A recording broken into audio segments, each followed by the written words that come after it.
morning, students. Today I shall start the first chapter, that is Sociology and Society, from the book Introducing Sociology. Before I start the chapter, let's talk about interesting suggestions that we commonly come across when we meet our neighbors, relatives, family members, and all other known person that study hard to establish in life, or girls should take this or boys should take that subject combination, or you should take such subjects so that you can get a good job, etc., etc. Now, if we go through all the suggestions, we can say that individual effort is required to do well in society, isn't it? And there is a job market that decides which subject combination one should take to get a good job.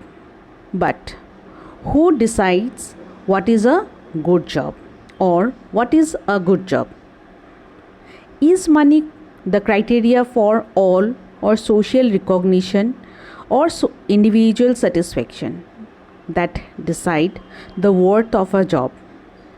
Do you think our gender or family or social background or culture also matters to get a job?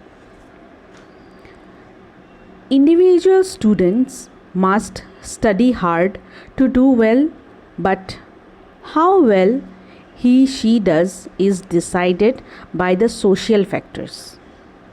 The job market is defined by the need of the economy. If any product consumed more by the people, then more manpower will be required to produce more, and job opportunities will be created in that particular sector. So the needs of the economy again determined by the economic and political policies followed by the government. For example, at present, government made it compulsory to wear mask, isn't it? So to make mask, or to make the product available in the market, different industrialists or home-based manufacturers start making masks. For that, many people enter into the manufacturing sector, or many are there who change their sector to cater the need. So, in that way, education is related to economy, economy is related to politics, and politics is again influenced by the social norms and needs of the people. So in the same way, the chances of the individual student are affected both by this broader political and economic measures, as well as by the social background of their family. This gives us a preliminary sense of how sociology studies human society as an interacted whole, and how society and the individual interact with each other, the way we communicate with each other, and our activities are influenced by either politics or economy or religion or family.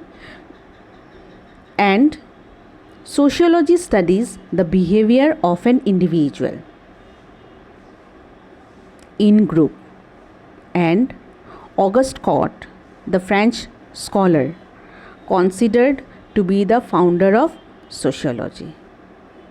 Okay, so this much for today, that sociology studies human behavior which is influenced by religion, politics, economy, and sociology also studies the society and the social behavior in larger whole. And Auguste Comte is considered to be the founder of sociology. Thank you.